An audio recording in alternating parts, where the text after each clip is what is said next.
Bonjour et bienvenue à toi dans ce nouvel épisode de podcast Au cœur des possibles, le deuxième épisode de la saison 2, l'épisode 96 du podcast. Et je t'invite à aller écouter l'épisode 95, un court épisode intense, où je remets un peu le contexte de la nouvelle énergie avec laquelle cette saison 2 démarre, suite à une grande transformation intérieure que j'ai vécue en 2024. Au moment où j'enregistre cet épisode, on est en novembre 2024. Je suis en train de terminer d'intégrer cette transformation qui a duré quasiment 11 mois. Et j'avais envie de vous la confier parce que j'ai vu énormément de personnes autour de moi vivre ce chemin, ou en tout cas suivre ce chemin, un peu comme si j'avais peut-être quelques semaines, quelques mois d'avance. Et j'ai aussi vu des grands coachs américains suivre cette même transformation, en tout cas des transformations qu'on pourrait plutôt appeler similaires, parce que je pense qu'on a tous un chemin un chemin unique et en même temps identique. Mais voilà, chacun vit avec sa propre résonance, ses propres réflexions, ses propres compréhensions intérieures. En ouverture de ce podcast, j'ai envie de vous dire que quel que soit le moment, si vous allez aller jusqu'à la fin de l'épisode, etc., si ça résonne, ce que je dis dans cet épisode, ça me ferait vraiment super plaisir qu'on échange ensemble sur mes réseaux sociaux. Donc il y a les liens de mes réseaux sociaux sous cet épisode, dans les notes de l'épisode, ou si vous écoutez sur YouTube, voilà, sous la vidéo, parce que je vais vraiment parler d'une nouvelle façon de voir l'entrepreneuriat, d'une nouvelle façon presque de vivre notre vie. Et je crois que c'est important que si vous vous reconnaissez dans ce que je vous partage, on se connecte, on sente qu'on n'est pas tout seul sur ce chemin, ok ? Parce que je me suis en partie un peu dit ça toute cette année jusque-là, ces 10-11 derniers mois. Et donc je sens que c'est important qu'on se réunisse et qu'on incarne ensemble cette nouvelle voie de vivre en conscience et d'entreprendre en conscience. Voilà, donc c'est parti pour cet épisode sur les confidences de mon année 2024. Alors, je ferai sûrement un épisode sur la fin de l'année 2024 et qu'est-ce que je conclus comme leçon début 2025. Mais en tout cas, là, ça me semblait super important de vous partager l'intensité de ce qui s'est joué à l'intérieur de moi. J'ai été un petit peu moins présente sur les réseaux sociaux, on va dire de février à septembre. Je suis quand même restée là, j'ai pas du tout disparu, mais j'ai été moins présente. J'ai quand même continué le podcast parce que c'était important pour moi. Par contre, énergétiquement, j'étais un peu comme dans une bulle, dans ma bulle, pour processer, comme accoucher d'une nouvelle version de moi pendant ces 11-10 mois. Donc pour vous remettre dans le contexte, à l'été 2023, je cherchais en fait à me faire accompagner. Je sentais que c'était le bon moment et j'ai cherché à me faire accompagner. Et j'ai mis du temps à trouver la bonne personne, le bon container aussi pour me faire accompagner. Voilà. J'avais certaines exigences qui, voilà, au final, ont assez bien matché avec ce que j'ai trouvé. Et donc, fin décembre 2023, ça a mis quasiment 6 mois à trouver cette personne. Fin décembre 2023, je me suis fait accompagner par une personne que je connaissais, que j'avais rencontrée dans la vraie vie, que je voyais plus un peu comme une alter ego, mais qu'en même temps était un peu plus avancée que moi sur une forme de chemin spirituel, puis d'apaisement, d'abondance, etc. Et c'était en gros un accompagnement à mi-chemin entre l'entrepreneuriat et la spiritualité. Et en réalité, ce que j'ai vécu, c'est vraiment un ascenseur vers la nouvelle forme d'entrepreneuriat qui est en train de se manifester aujourd'hui sur Terre, parce que je vois énormément de personnes qui sont en train de déconstruire la façon un peu 3D qu'on pouvait avoir de créer nos activités jusque-là. Je vais aussi parler de ça dans cet épisode de podcast. Et vous avez été nombreux aussi ces dernières semaines à revenir vers moi concernant l'interview que j'ai faite avec Julie Bruel en mars 2023 sur le podcast, parce que Julie partage énormément actuellement, enfin de plus en plus actuellement, sur cet entrepreneuriat libérateur qui n'est plus maltraitante de son dirigeant. Et c'est vraiment dans cette lignée, en fait, dans cette vision-là que j'inscris cet épisode, mes réflexions des dernières années et surtout des derniers mois. Donc bien sûr, comme vous pouvez l'imaginer, en décembre 2023, quand je m'engage dans cet accompagnement avec mon amie Émilie, j'entre dans un container quantique. Donc entre-temps, j'ai été formée à cette technique que je trouve extraordinaire. Et les containers quantiques, en fait, c'est comme si vous êtes soutenu pour vivre votre transformation 7 jours sur 7. C'est souvent quand même ce qui se passe quand on rentre dans un programme, mais là, il y a vraiment un espace quantique qui vous soutient. Et j'ai assez vite senti la transformation dès le mois de janvier. J'avais posé l'intention dans le cadre de ce programme, j'avais posé différentes intentions, notamment de développer davantage mon activité, en même temps de la simplifier, d'avoir plus de temps pour moi parce que l'année 2023 avait vraiment été une année TGV pour moi dans mon activité. J'avais très peu de temps pour prendre soin de moi. Et ça avait vraiment été une année intense sur tous les plans, professionnellement, personnellement, etc. Et donc, si je vous fais d'abord un peu une trame chronologique de comment se sont passées les choses, et ensuite je vous partagerai un peu les leçons que je retire des 10 derniers mois, avec ma ligne 6 en Human Design, pour ceux pour qui ça parle.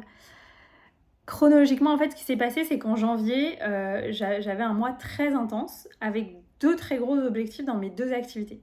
Donc je suis à la fois coach pour les entrepreneurs du bien-être, et puis j'accompagne et je forme notamment des entrepreneurs du bien-être en santé naturelle à développer leur activité en partenariat avec le laboratoire doTERRA qui propose des produits d'exception en santé naturelle. Et donc j'ai ces 2 activités qui sont assez preneuses toutes les deux. En tout cas à ce moment-là elles étaient assez preneuses. Puis j'avais 2 gros objectifs en janvier 2024. Un lancement de mon programme phare dans mon activité de coaching. Et j'avais aussi des accompagnements individuels en cours avec des personnes pour mon programme en individuel qui s'appelle Level Up pour les entrepreneurs plus avancés, sur lequel j'avais aussi des chantiers de créer des vidéos, etc. etc. Donc en gros, un lancement de mon programme phare et un objectif très élevé dans mon activité avec doTERRA pour intégrer davantage de personnes, former davantage de personnes, etc. etc. Et j'ai mené les 2 de front avec un plus ou moins succès. Le lancement s'est bien passé pour le programme phare sans que ce soit extraordinaire, mais en même temps j'étais claire qu'en mettant mon énergie sur 2 objectifs en même temps, ça allait être moins fou que les lancements précédents, et je le savais pertinemment, c'est des règles de manifestation, ok ? Donc j'étais quand même contente d'avoir atteint mes 2 objectifs, plus de laisser de la place pour développer l'accompagnement individuel Level Up. Et par contre, quand le mois s'est terminé, je me suis sentie vidée, en fait. J'ai senti un sentiment de vide face à ces 2 objectifs pourtant plus ou moins atteints, en tout cas un très très bien atteint puis l'autre moyennement atteint. Et j'ai senti que ça me remplissait pas du tout, que ça me nourrissait pas du tout. Que je me retrouvais face à une situation assez proche de ce que j'ai décrit dans l'un de mes épisodes sur mon premier lancement. Mon interview avec Cécilia, où elle m'a interviewée, puis je raconte mon premier lancement, et j'ai senti qu'en fait c'était une façon de vivre l'entrepreneuriat qui était complètement maltraitante et qui me correspondait pas du tout, et que moi, à l'intérieur de moi, je savais que quelque chose de mieux était disponible, mais je ne le touchais pas encore dans la matière. Et donc je vivais un peu la même chose à ce moment-là en janvier, un peu une crise existentielle de en fait comment je fais cet entrepreneuriat qui me correspond pas du tout en fait. Je ne veux pas vivre que pour mon entreprise, je ne veux pas me mettre dans ces états de stress. Je ne veux pas avoir peur de l'échec. C'était beaucoup mieux qu'avant, mais il y avait encore un petit peu des périodes de stress, et puis l'intensité des lancements qui font que tout se passe sur 3 semaines, et que c'est quand même assez challengeant. Et donc en gros fin janvier jusqu'à mi-février, je récupère un peu en termes de fatigue, parce que moi je suis manifestor quand même. Je récupère un peu mon énergie. Et puis, je me dis, il est temps de redéfinir ma définition de l'entrepreneuriat et surtout ma définition du succès. Est-ce que le succès, c'est atteindre des objectifs chiffrés, ou est-ce que le succès, c'est atteindre des objectifs chiffrés peut-être plus raisonnables et en même temps avoir énormément de place pour ma propre vie, pour prendre soin de moi et pour prendre soin de ma santé mentale. Et dans les mois qui ont suivi, ce qui s'est passé, donc début février, j'ai animé un présentiel pour les personnes que je forme en santé naturelle à Lyon. C'était formidable, et pareil, je suis quand même rentrée assez fatiguée, j'ai mis quelques jours à m'en remettre, etc. Bon, après, c'était la saison d'hiver, hein, donc en saison d'hiver, on est censé aussi... on a en général un peu moins d'énergie vitale que la saison d'été, les saisons chaudes. Et dans les mois qui ont suivi, en fait, ce qui s'est passé, c'est que la vie m'a vraiment mise dans une bulle. Mise dans une bulle pour que je vive, comme je vous disais, une grossesse de moi-même. Et donc j'ai été confrontée, plus ou moins à mon insu, et en même temps de mon plein gré, dans le sens où j'étais en très faible capacité d'être en lien avec l'autre, du fait de l'intensité intérieure de ce que je vivais, mais en gros, j'ai été mise dans une certaine expérience de solitude, un peu comme dans une grotte, ok ? Donc je voyais quasiment personne, je voyais un tout petit peu ma grand-mère que j'allais voir régulièrement, occasionnellement ma famille, occasionnellement une amie qui habitait pas loin, et en gros c'est tout. Voilà. Donc une grande solitude que j'acceptais complètement, parce qu'en plus je suis une personne qui apprécie globalement la solitude et qui est très habituée à la solitude. Et en même temps je sentais à quel point de toute façon c'était nécessaire vu l'intensité qui se passait à l'intérieur de moi. Alors c'est difficile pour moi de mettre des mots.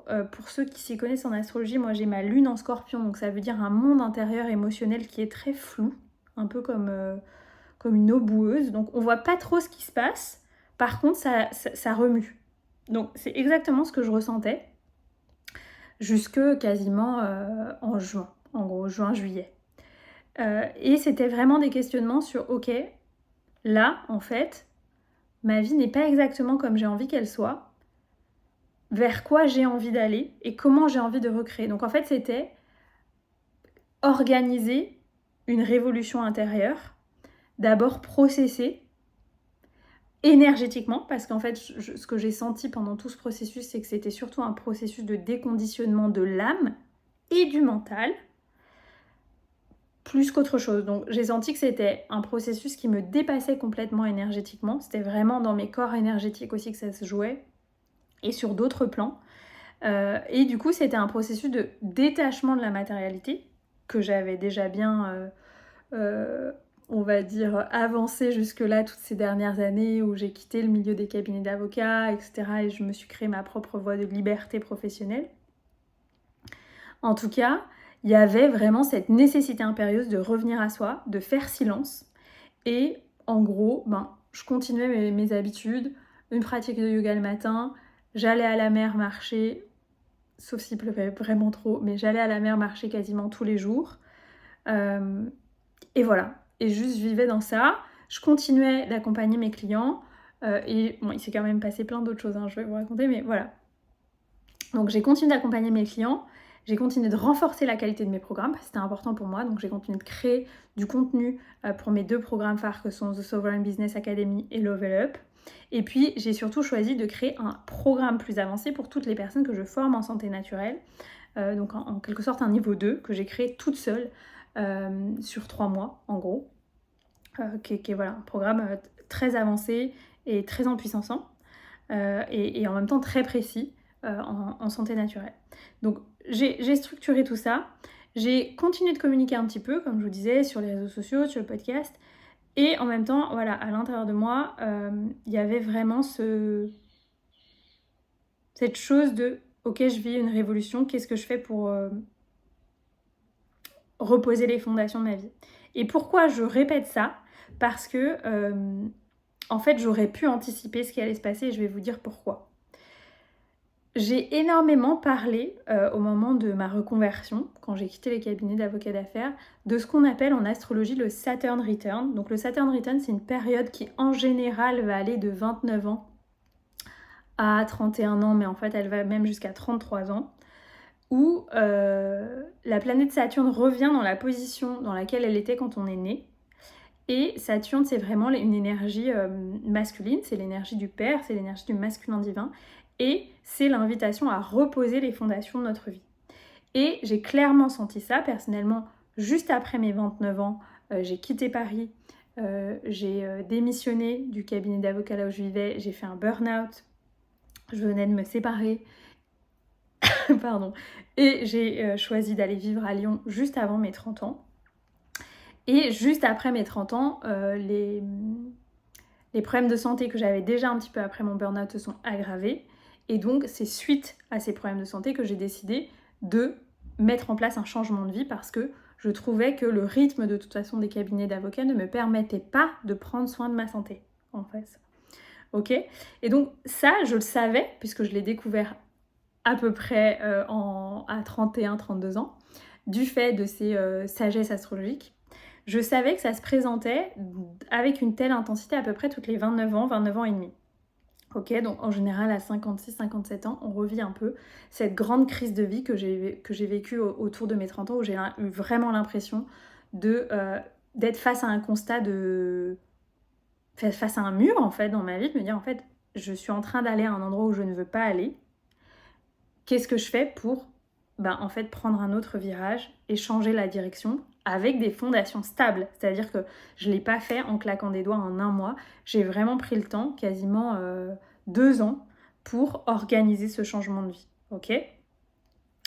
Et en fait, pourquoi je vous parle de ça ? Parce que il y a des Saturn Return à peu près toutes les 29 ans et demi.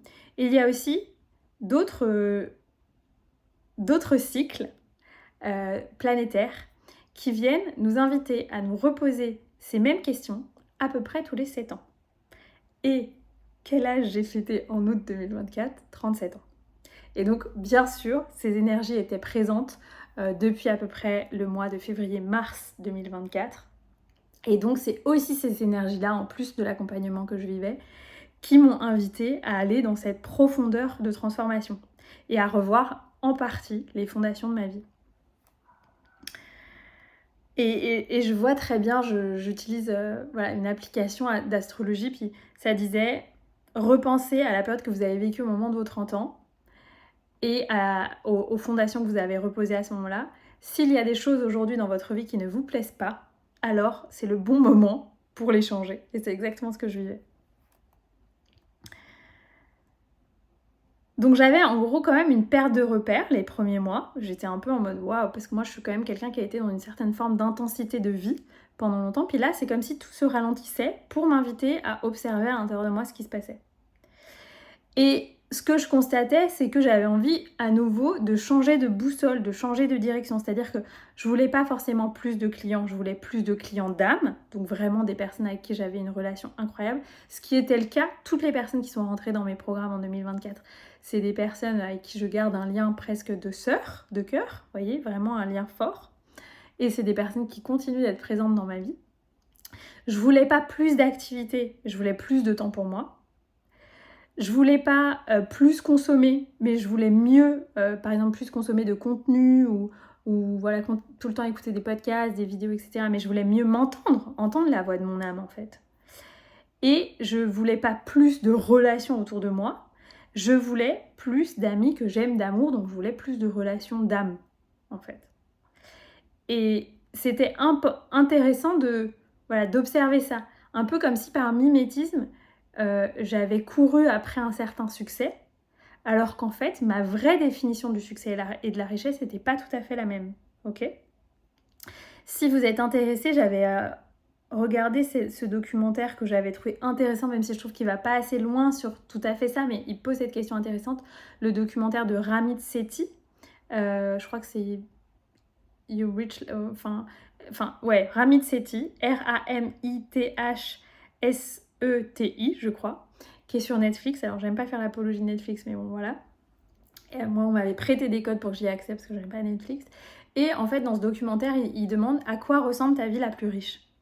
Et je trouve que cette question est très intéressante dans le sens où elle peut être totalement déconditionnée de la matrice en fait, des croyances de la société. Vous voyez ce que je veux dire ? Si vous allez au bout de la question et que vous répondez vraiment avec votre cœur et votre âme, ça montre vraiment la définition du succès que vous voulez. Et donc c'est exactement à peu près à ce point-là dont j'en étais début 2024. Et donc en gros, de février à juin, le déconditionnement continue. Donc je continue quand même de créer ce programme niveau 2 pour les personnes que je forme en santé naturelle, de créer des épisodes de podcast, d'améliorer mes programmes, d'accompagner mes clients, etc.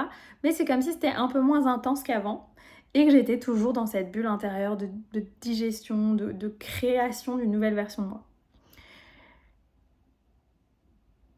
Et même si, comme je vous disais, il y avait beaucoup de solitude, beaucoup de questionnements mentaux, pour le coup, la beauté du processus a été que dans ce niveau de solitude, j'ai senti énormément de capacités extrasensorielles se développer.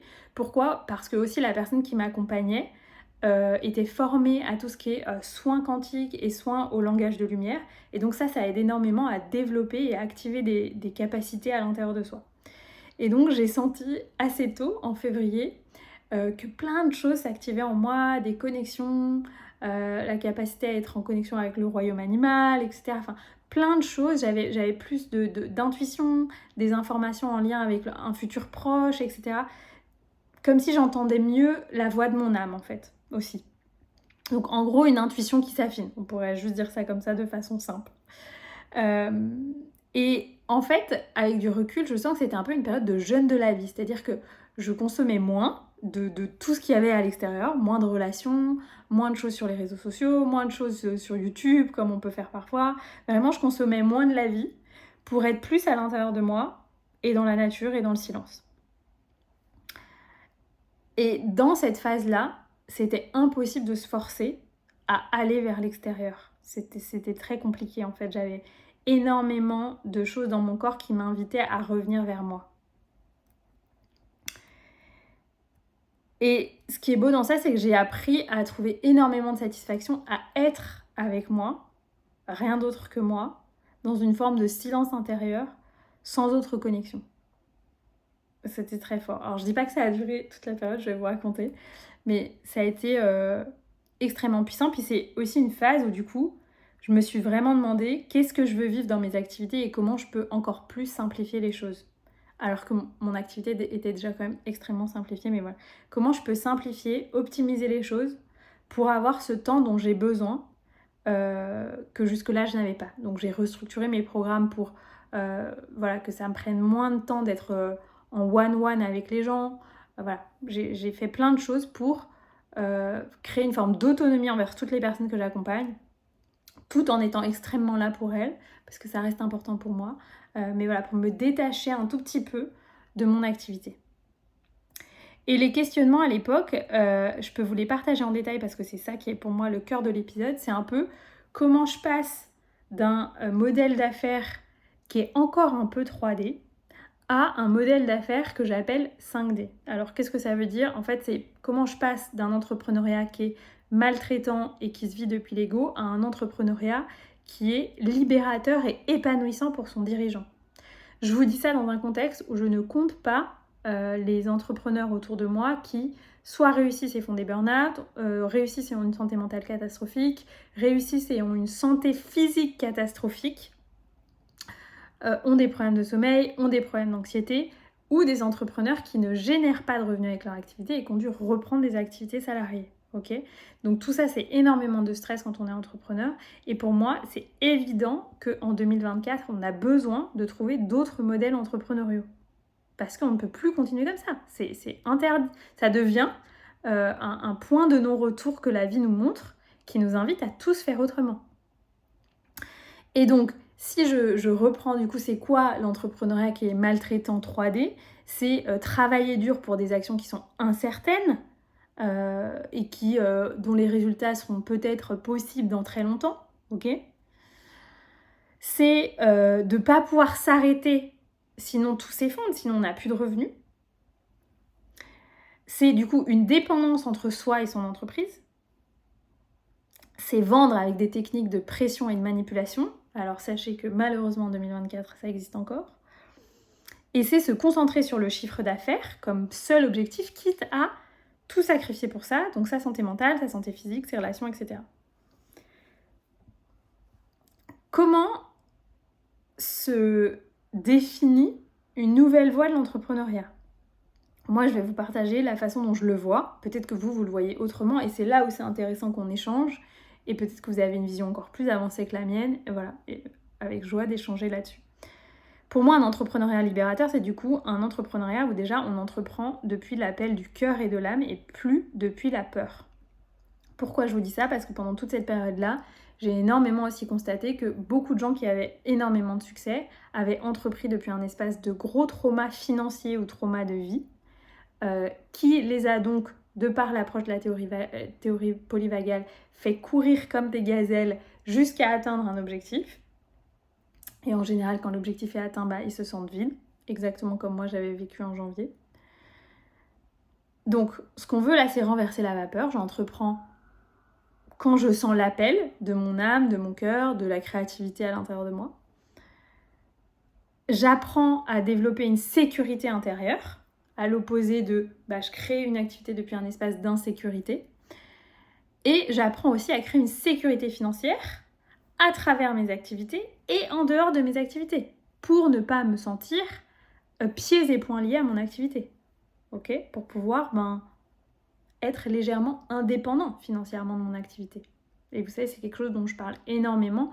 Pour moi, c'est la clé de la libération en fait de ce modèle. C'est ne pas être dans un espace de manque financier permanent et de pouvoir être libre financièrement un minimum et de créer des revenus récurrents à travers votre activité ou une nouvelle activité, ou peut-être parfois à travers des revenus qui peuvent être en dehors de vos activités professionnelles, pour pouvoir être dans une forme de sécurité intérieure. Parce qu'on vit dans un corps, ce corps, il peut se sentir en sécurité que quand il a un minimum de sécurité financière. Alors attention, je vous dis ça, et en même temps, j'ai tout à fait conscience qu'énormément de gens se racontent des histoires sur ce qu'est la sécurité financière.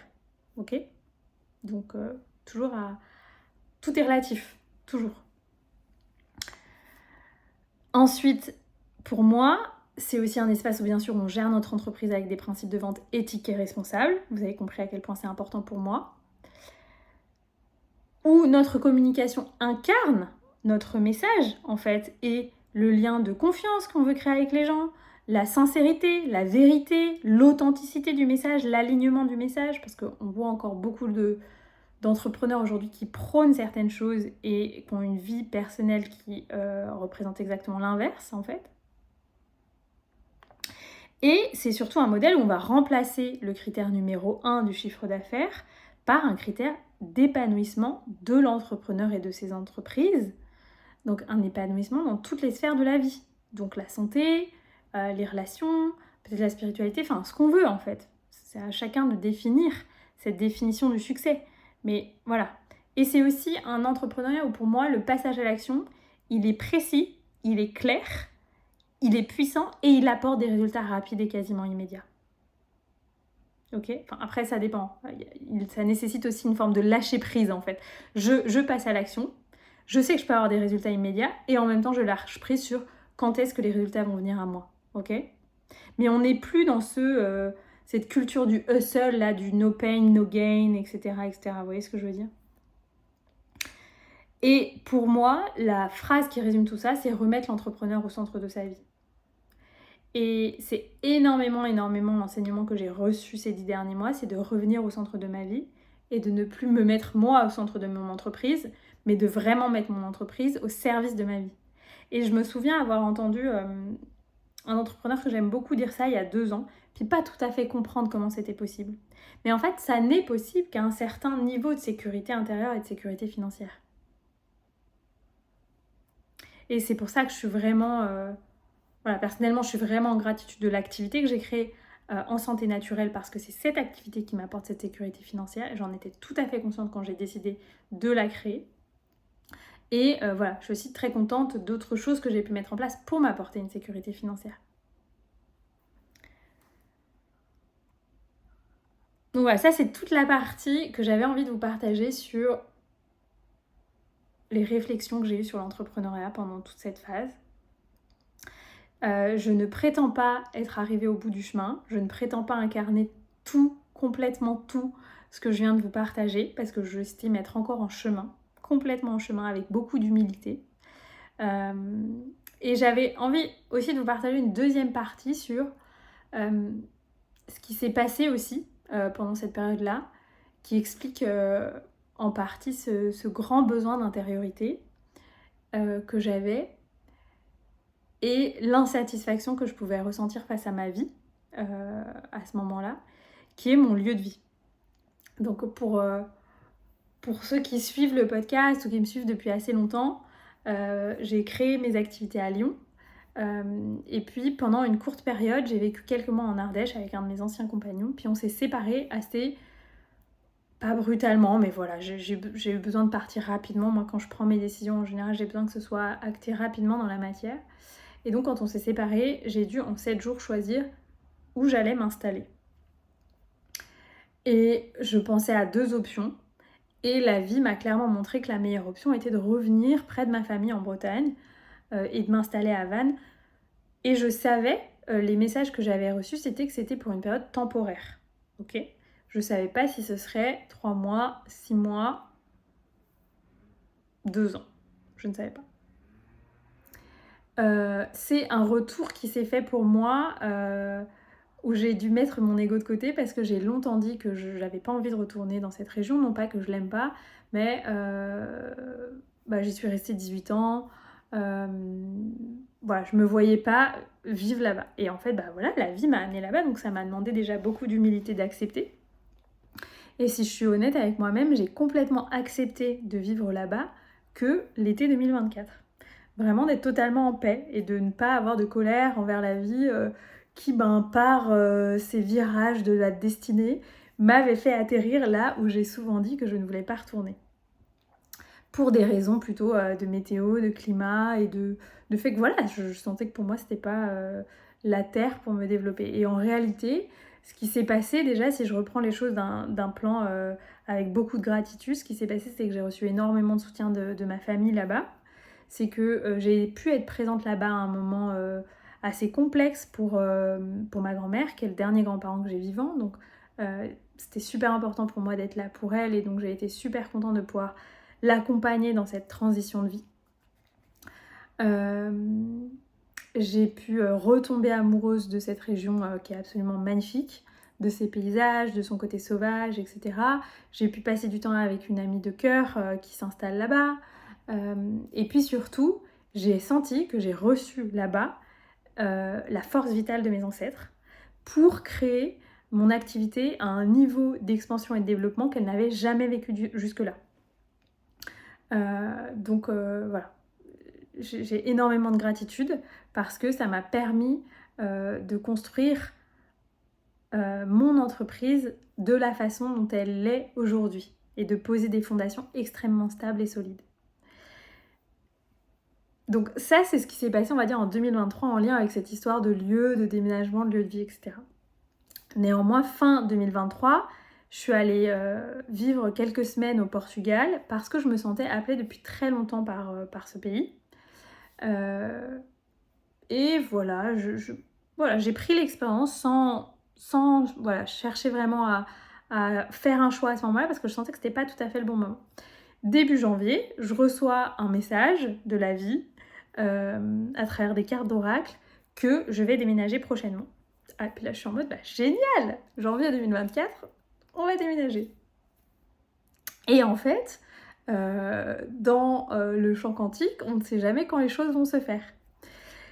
Et donc, du coup, depuis janvier, j'étais un peu en impatience de qu'est-ce qui va se passer, quand est-ce que je vais pouvoir déménager, etc. Et en même temps, je gardais mon focus sur le Portugal.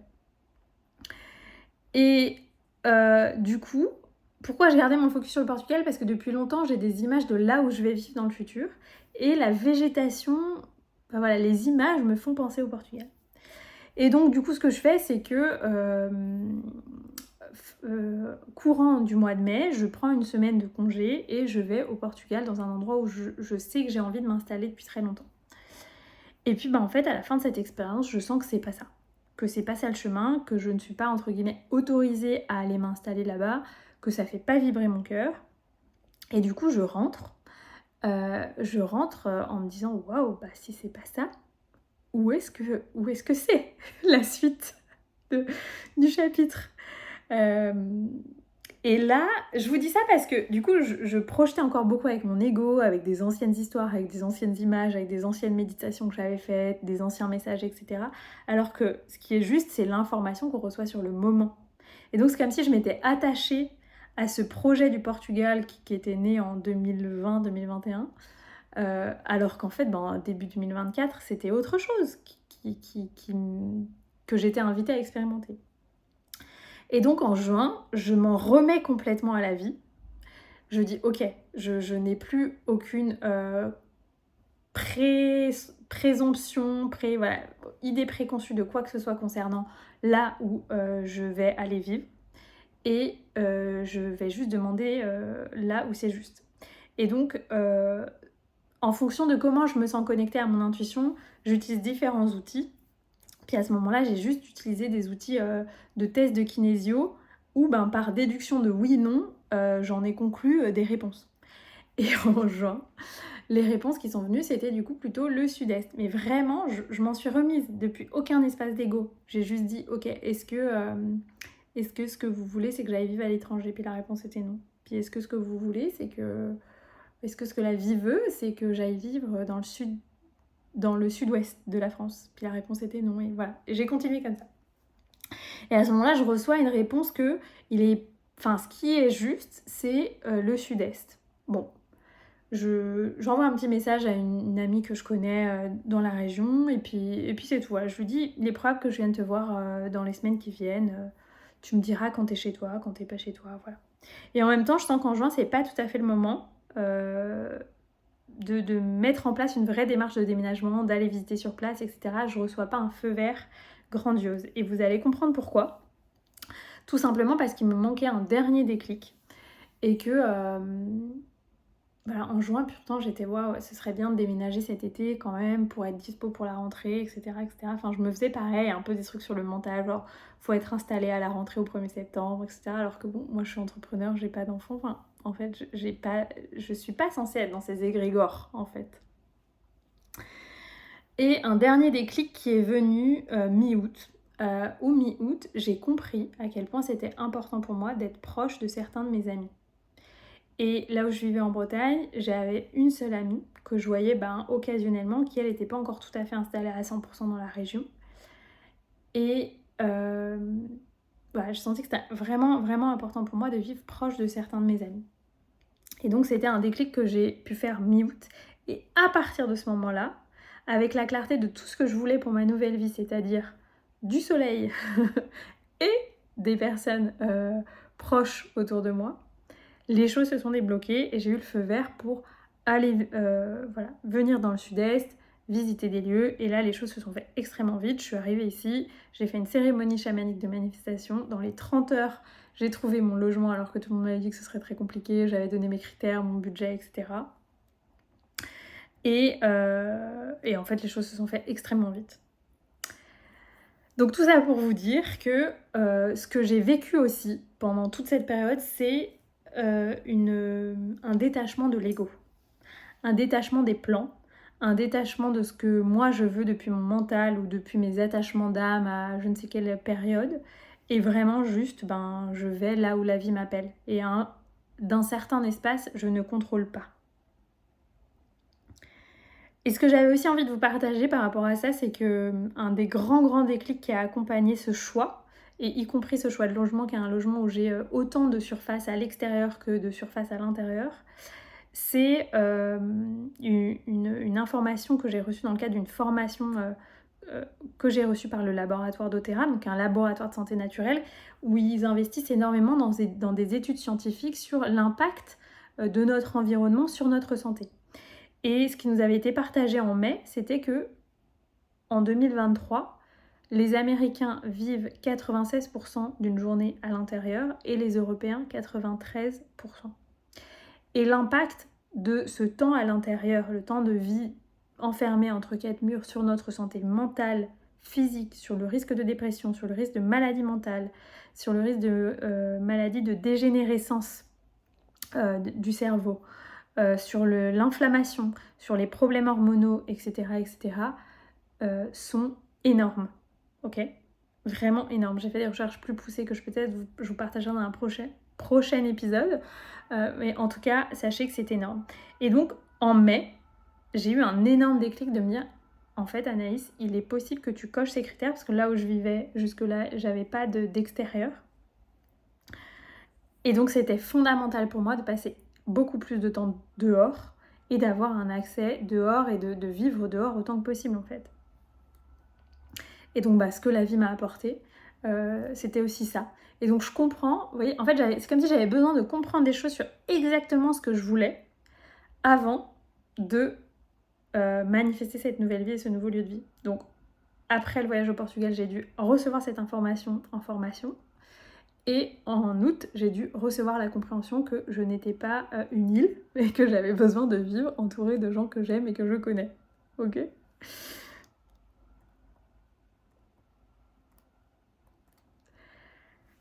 Donc ça, c'est toute la première partie de cet épisode sur un peu les changements chronologiques à la fois sur l'aspect entrepreneuriat et sur l'aspect personnel, changement de lieu de vie. Et j'ai envie de clôturer cet épisode simplement avec des leçons que j'ai tirées. Vous savez, j'ai cette ligne 6 en Human Design. Et du coup, c'est important pour moi de vous transmettre un peu comme des leçons de sagesse que vous prenez pas, vous prenez ce qui résonne pour vous. De ce que moi, voilà, j'ai intégré en partie parce que je suis toujours en cours d'intégration, donc je suis sûre dans quelques semaines rajouter des leçons. En tout cas, je vais vous livrer celles qui sont intégrées ou plus ou moins intégrées à aujourd'hui, novembre 2024. La première leçon, c'est vraiment m'en remettre à la vie, à Dieu, au divin, au soleil, enfin vous l'appelez comme vous voulez, mais m'en remettre à cette transcendance pour toutes les décisions que je dois prendre dans ma vie. Pourquoi ? Parce que mon mental n'est jamais le bon conseiller par rapport à ça. Énormément de sciences ancestrales transmettent que le mental n'est qu'un simple exécutant. Et prendre mes décisions depuis un espace mental n'est jamais une bonne solution. Donc c'est vraiment ce que j'ai intégré. C'est que quasiment toutes les décisions aujourd'hui que je prends dans ma vie, je les prends depuis cet espace de ok, je demande à la vie si c'est oui, si c'est non, qu'est-ce qui est juste pour moi. Et j'écoute juste ça, et mon ego et mon mental n'ont rien à comprendre par rapport à ça, ils ont juste à exécuter la réponse. Et j'ai pas non plus besoin pour ça d'un intercesseur, de demander à quelqu'un. Alors moi, je suis autorité splénique en Human Design, donc vous imaginez bien qu'elle ne me répond pas tous les jours, cette autorité. Par contre, j'utilise des techniques pour prendre ces décisions, donc notamment, comme je vous ai dit, des tests de kinésio, etc. Ou des pratiques méditatives, ou voilà. Enfin, je me connecte de la façon qui me semble juste à l'instant T, et je reçois une réponse. Donc ça, c'est le premier changement sur vraiment la façon dont je prends les décisions et la façon dont je me suis détachée de l'ego et de la personnalité pour vraiment m'en remettre au plan de l'âme à la vie. Le deuxième déclic, ça concerne la relation au temps. Ça faisait partie de mes intentions en 2023. En 2023, j'avais tout le temps l'impression de manquer de temps, de courir après le temps, voilà, j'avais jamais assez, quoi. Et j'ai vraiment intégré que j'ai tout le temps dont j'ai besoin pour moi. Et j'ai pris une décision ferme de ne plus jamais avoir la sensation de manquer de temps. Et alors, je dis pas que ça arrive jamais. Par contre, dans mon quotidien, je vis vraiment les choses avec une autre vibration. Pourquoi ? Parce que dans le champ quantique, le temps est disponible en illimité et qu'on peut jouer avec lui. On peut le raccourcir, on peut l'allonger, etc. Donc je me suis vraiment connectée à cette dimension quantique de ce qu'est le temps. Ok ? Pour ça, même si c'est beaucoup plus 3D, j'ai créé un outil que je partage maintenant depuis assez longtemps qui s'appelle la Time Mastery Toolbox avec des outils de gestion du temps et aussi des affirmations positives sur cette notion de réappropriation du temps au plan de l'état d'esprit en fait, de votre relation au temps. Donc je vous le mettrai dans les notes de cet épisode pour que vous puissiez télécharger cette ressource. Et voilà, c'est une ressource qui vient avec des outils d'organisation et cet audio qu'on peut écouter le matin ou le soir par exemple pour changer sa relation au temps. Parce que pour moi, c'est vraiment ce qui a été le game changer, c'est surtout de décider de changer ma relation au temps. Et les outils aussi, mais vraiment à un autre niveau, changer ma relation au temps. Et du coup, j'ai vraiment choisi de vivre depuis un espace de flow, en fait. D'écouter quand j'ai l'élan de faire les choses, d'écouter ma créativité, de suivre sur tout ça, tout en ayant conscience de ce que je dois faire, mais de suivre l'impulse à l'intérieur de moi pour faire les choses, ok ? Donc, je rappelle, moi, je vous partage tout ça, je suis manifesteur en Human Design, peut-être que vous fonctionnez pas comme ça, hein. Je remets le cadre. Du coup, j'ai aussi choisi que les choses soient beaucoup plus fluides, faciles dans ma vie. C'est vraiment un engagement et que tout ce qui n'est pas fluide et facile, en fait, c'est que c'est pas pour moi. Je me suis aussi énormément reconnectée à ma souveraineté et à la notion de limite. Donc, en fait, j'ai posé des limites dans certaines relations. Quand les choses se passaient pas comme je voulais, en fait, voilà, soit je le disais, soit en fait, je laissais la relation s'éloigner d'elle-même. Et il y a un endroit où j'ai aussi arrêté de subir cette notion de destinée dont je vous ai parlé. C'est-à-dire qu'à certains moments, j'étais là, bon, j'ai l'impression que la vie ne m'ouvre pas les portes, quoi. Donc, et ce que j'ai aussi compris, c'est que pour beaucoup de choses, parfois, c'est à nous d'ouvrir la porte. Donc, j'ai switché de la posture un peu attentiste, parfois, à une posture plus souveraine de, ok, maintenant, là, je décide, c'est terminé, et on passe au prochain chapitre, ok ? Et puis, voilà, le grand enseignement, c'est cette vie outdoor que j'investis de plus en plus. Et aujourd'hui, toutes mes activités, par exemple physiques, sont des activités que je vis en extérieur, plusieurs fois par semaine. Donc ça, c'est life-changing pour moi. Tous mes repas sont en extérieur. Voilà, je me lève le matin, je fais une pratique physique à l'extérieur, etc. Donc c'est vraiment, vraiment devenu ça un peu comme ma religion du moment. Et puis la dernière leçon que j'ai envie de vous partager, qui n'est pas des moindres, qui est beaucoup en résonance avec un post au moment où j'enregistre cet épisode que mon amie Camille Thomas, que j'ai souvent invitée sur le podcast, a fait hier, je crois, donc le 5 novembre, qui est « On a énormément besoin de repos après un chemin assez intense de régulation du système nerveux ». Je vous partage ça parce qu'en 2023, de par l'intensité de ce que j'avais vécu au plan personnel, une séparation, un déménagement super rapide, etc. Et de ce que je ne voulais plus vivre dans mon activité, c'est-à-dire un certain niveau de stress et d'anxiété, j'ai investi dans un accompagnement personnalisé en thérapie IFS et dans un accompagnement aussi en somatic experiencing. Donc ces deux techniques de thérapie sont des techniques de thérapie différentes. Une, on va travailler énormément avec le corps en somatic experiencing, et en IFS, on va plus travailler avec la visualisation. On peut dire ça comme ça, et le subconscient. Ces deux outils ont pour principaux effets de libérer la charge traumatique en lien avec des événements qu'on a pu vivre dans cette vie ou dans d'autres vies, en général dans notre enfance, pour réduire du coup la charge traumatique et le niveau de stress dans le corps. Et début 2024, j'ai terminé ces deux accompagnements en janvier. Deux accompagnements qui ont duré plusieurs mois. Hein. Ça a été une bonne partie de 2023 pour moi.